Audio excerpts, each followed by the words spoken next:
Friends, good afternoon to all of you.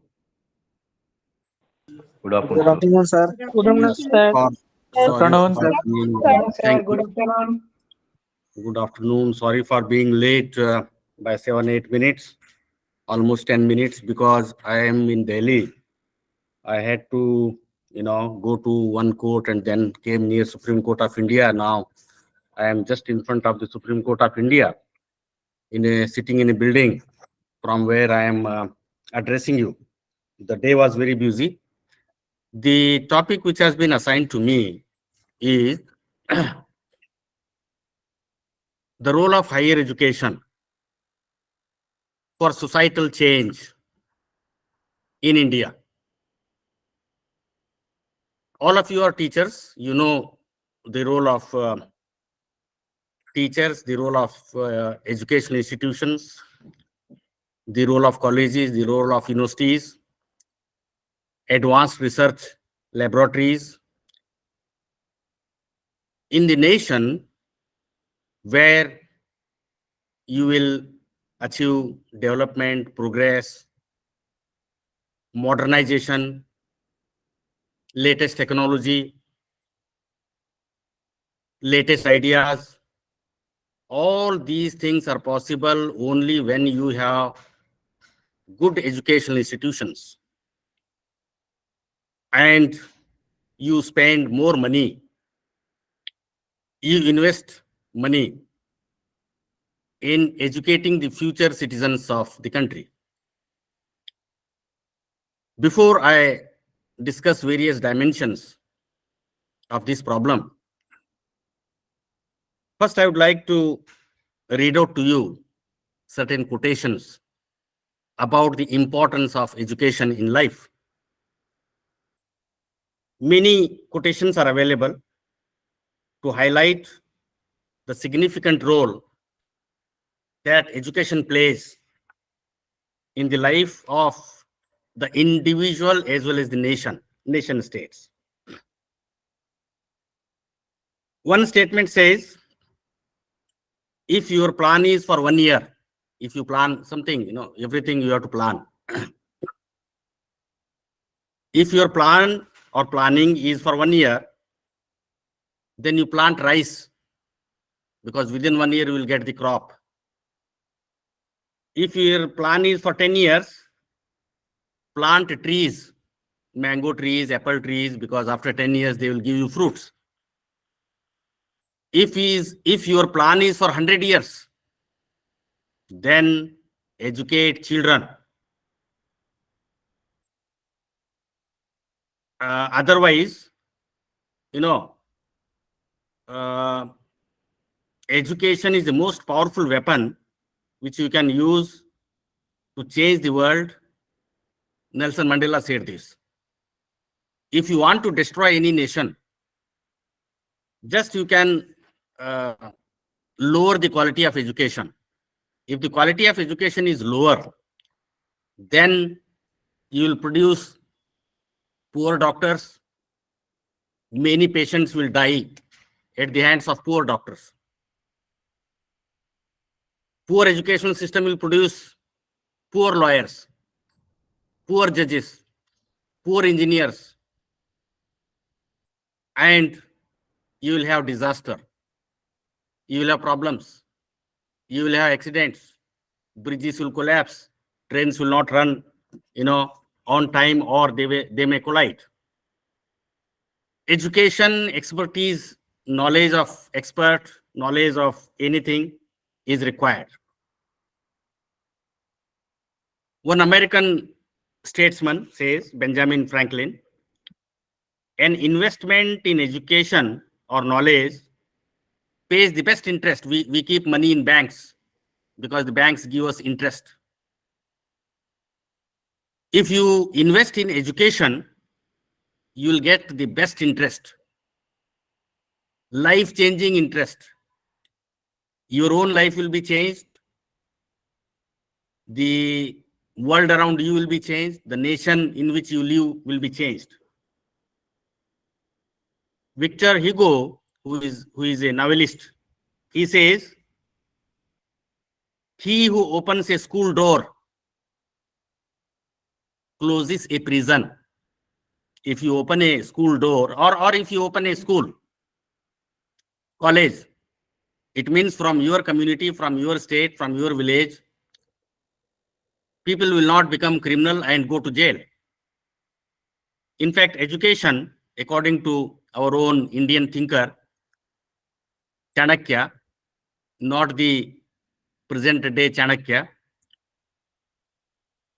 that is, Home Ministry is, India's Home Ministry is described as Chanakya. I am talking about the original Chanakya, Vishnu Gupta, who wrote Arthashastra. Mr. Chanakya says he was a great thinker, writer, advisor to Chandragupta Maurya. He says education is the best friend, and an educated person is respected everywhere. Education beats the beauty and the youth. An educated person is always a young person.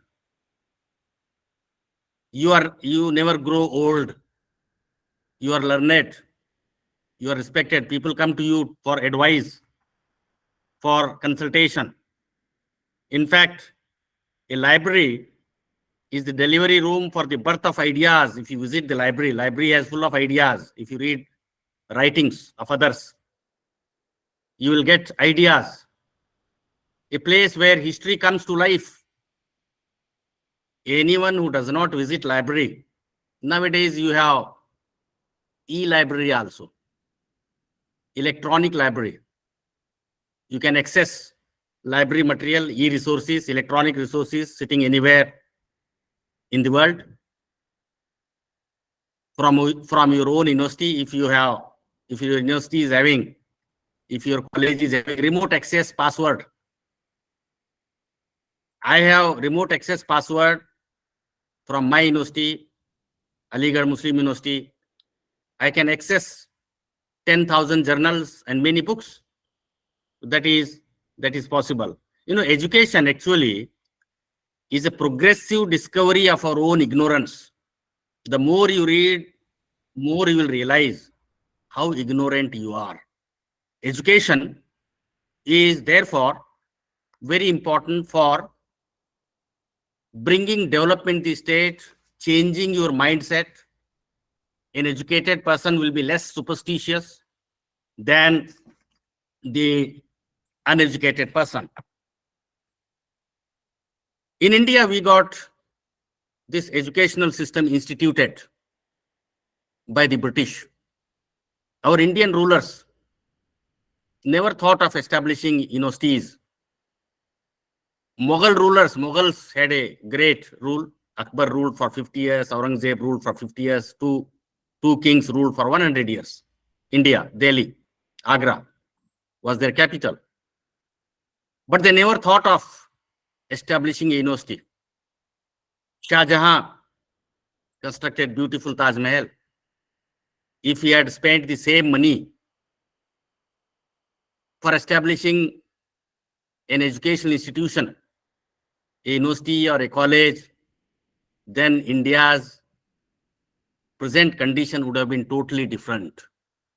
Because investment in education gives you better dividends. Education in India was introduced by the Britishers. The first three universities after the first war of independence in 1857, three universities were established: Bombay, Calcutta, and Madras. 1857, three universities. What was the purpose of those universities? To train and educate people, Indians, so that they can become bureaucrats, clerks, officers in the British government. That was the objective. The objective was not to make inventions, discoveries, do R&D, bring industrialization in India. That was not the idea.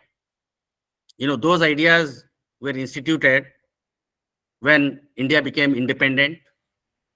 Jawaharlal Nehru, who became the first prime minister, he was an educated person. He studied in Cambridge University, which was established in 13th century. Oxford University was established in 12th century.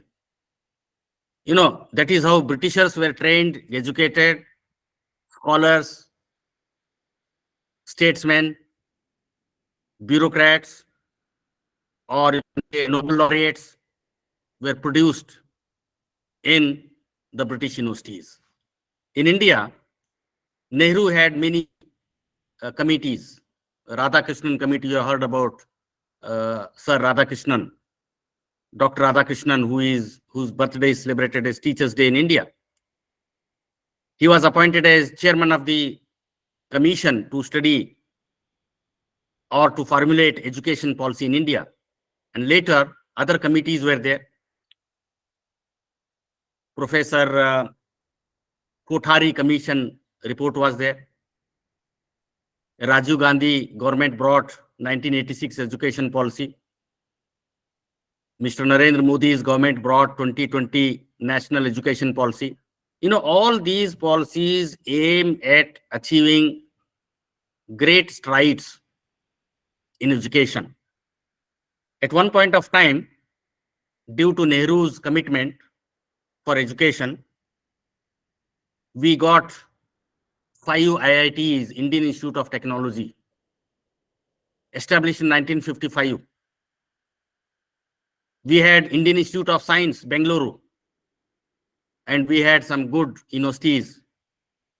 Of course, very few of them in post-independent India have received Nobel Prize.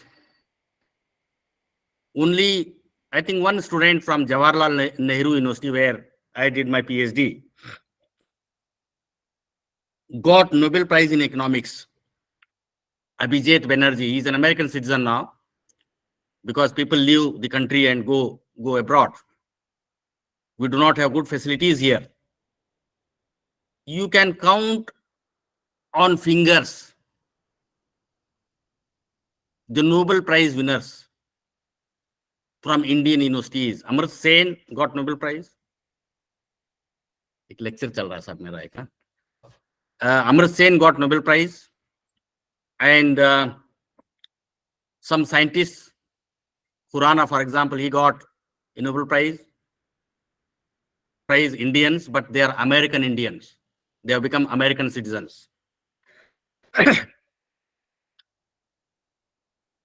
Why our people are not getting Nobel Prize? Why our people are not recognized as great scientists in the world? That is because you are spending, Indian government is spending very little money on education. I can give you data. The 2023 budget, national budget in the parliament. 2023 budget says that 2.9% of our GDP is spent on education. That is less than 3%. Less than 3% of the gross domestic production, that is national wealth or national income. We are spending only 3%. Whereas other nations, developed nations, like the United States of America, is spending nearly 5%. China is spending 4%. United Kingdom is spending 4.2%. Norway, Chile, Israel, and Australia, you will be surprised to know that they are spending more than 6% of their GDP on education. That is why they have made progress. You will find in Oxford University, something like, I will give you some data about the Nobel Prize winners. In Oxford University, 69 Nobel Prizes have been received. Cambridge, 118 Nobel Prizes. Princeton, nearly 80 Nobel Prizes, former alumni as well as, the current teachers or researchers. Columbia University, New York, 103 Nobel Prizes. New York University, 31 Nobel Prizes. London University, 30. Johns Hopkins University, 27. MIT, Massachusetts Institute of Technology, 101. Yale University, 24. And the university which has the largest number of Nobel Prizes is again from a American university, which is number one, known as Harvard University. There is a saying about Harvard University.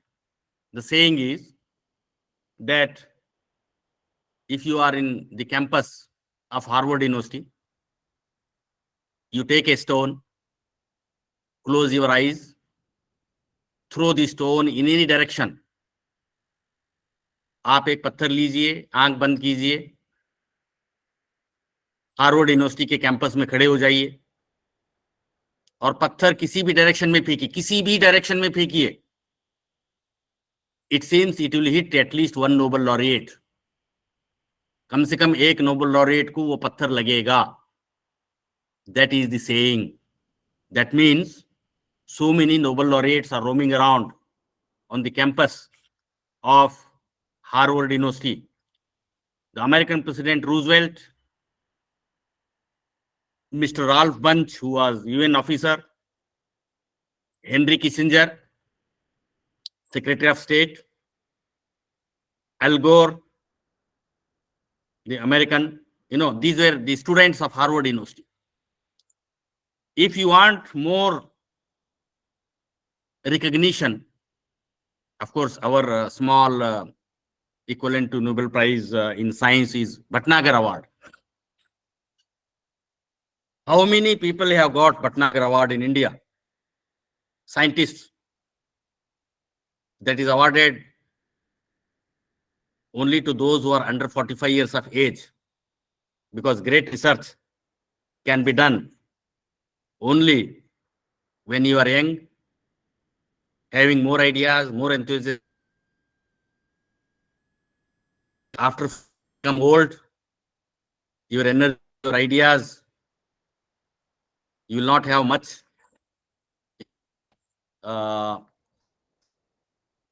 interest in doing research, because you become professor, you become head of department, you become vice chancellor. Some people become vice chancellors.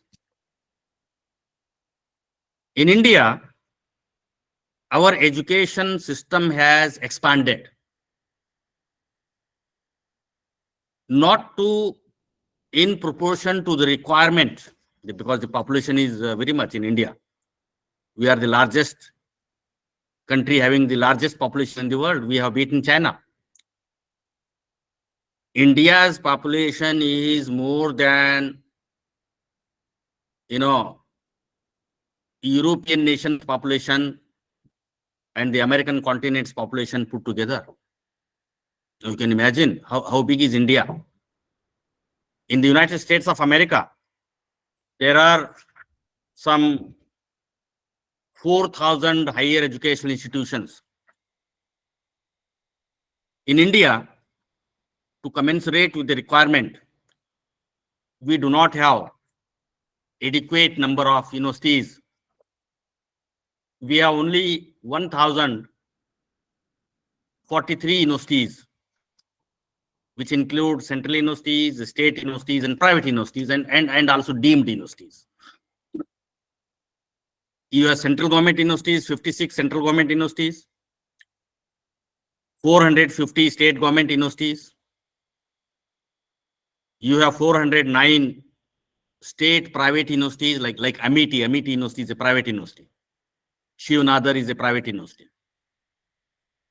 Christ University in Bangalore is a private university.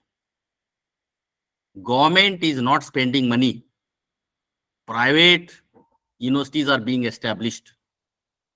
And the private people charge a lot of money, tuition fees. Maybe if the government university charges 10,000 rupees per semester for any postgraduate course. The private universities charge the lowest tuition fee in the private university is around 1 lakh to 10 lakh rupees. You heard about Ashoka University in Haryana, OP Jindal Global University in Haryana again, near Sonipat.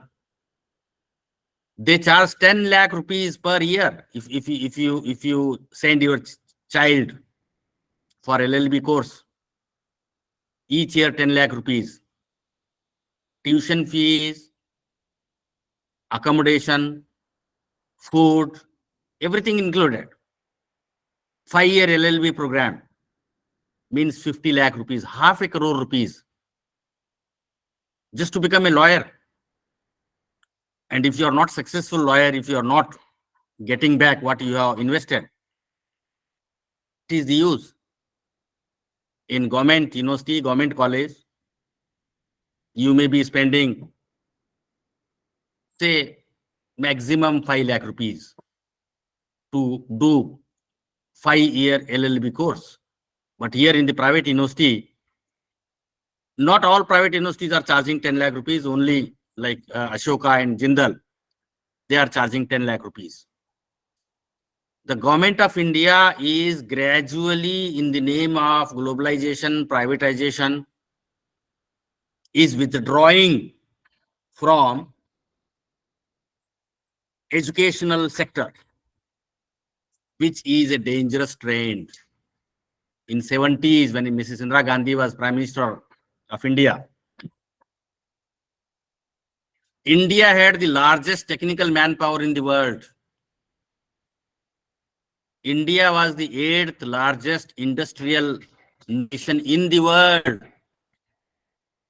Today we may be 28th number in the world, because now privatization is there. Public sector is being sold. Public sector is being privatized, like Air India has been privatized, sold to Tatas. And government is gradually withdrawing from its important function. In such a situation, how can we improve under the available circumstances? How can we improve the quality of education? How can we start making visible progress? Because the progress needs to be visible. We have large number of graduates. I remember recently, some 4 or 5 years ago, some clerks posts were advertised in by UP government. Lakhs and lakhs of applications came. Some of the applicants were PhD holders. Having PhD, the qualification, essential qualification to become clerk was lower division clerk, was matriculation. Higher division clerk, graduation. Even to become IAS officer, you need to be only graduate. Then you have to appear in the exam. UPSC conducted examination. If you are selected in merit, you become IAS officer, and then you remain graduate only, because the graduate course has to be of high standard. Many of our graduates in Indian universities, many of the graduates produced by Indian universities are non-employable, means they cannot be employed. They do not have skill. Many of the PhD fellows cannot be appointed as lecturers, assistant professors, because they cannot speak in the classroom for 1 hour, 2 hours, 3 hours. In America, this 4-year undergraduate course in America and Canada, undergraduate classes are of 3 hours duration. I taught in 2013 in Canada, in Ottawa. The class was for three hours. And our teachers speak in the classroom for 3 hours. Because for 3 hours lecture, how many hours of preparation you are required to do? You should be thorough in your knowledge. You should be expert in that discipline. You should have done enough research in that field, then only you can handle the class. Students are very competitive. They are more knowledgeable than the teacher because of internet, because of ebooks, because of greater awareness, adaptation of the technological innovations in the modern day. Because if teacher is of 60-year-old teacher, can he compete in the skills with 25-year-old student? They are better computer savvy.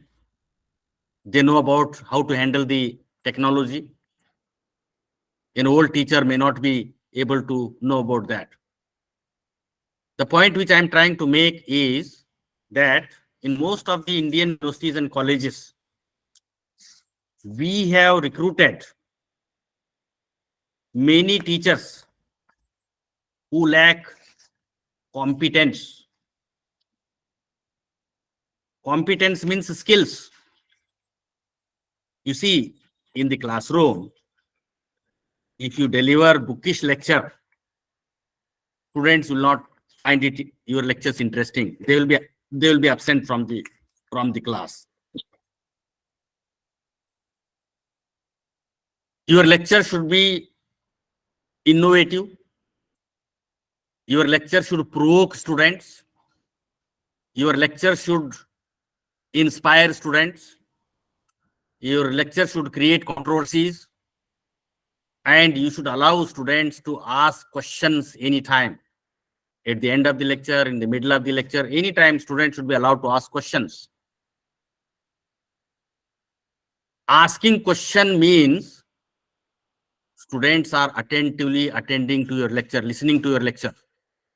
Wherever some confusion is there, wherever the student disagrees with you, with your interpretation, with your analysis, he or she may raise objection, make a comment, express his dissent, interrogate you, force you to think of the answer, revise your arguments, revise your analysis, revise your thinking. We learn in the classroom, all of you will agree with me, that we all learn from the classroom interactions with the students or with the interactions with the peer group in the seminars and conferences, workshops, extension lectures, group discussions.